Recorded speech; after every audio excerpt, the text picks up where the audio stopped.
Bad fuel dumps can cost the company tens of thousands of dollars. In order to eliminate dumping the wrong fuel product into a tank, we've devised a foolproof color and number coded system at all United oil stations. Upon arriving to your delivery, you should always get a printout from the Veeder-Root. The printout defines what product corresponds to which tank and is the first way of determining what product is in which tank. For instance, at Rapid 72, Tank 1 is 87, Tank 2 is 89, Tank 3 is 91, and Tank 4 is diesel.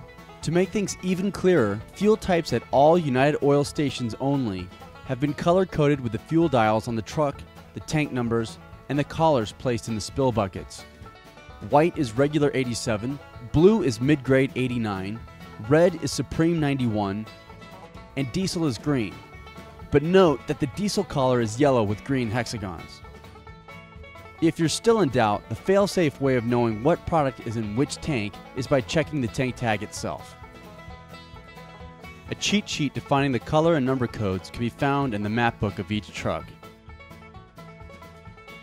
This system will ensure that we are dumping the correct product into the tanks at every delivery. Thanks for your cooperation.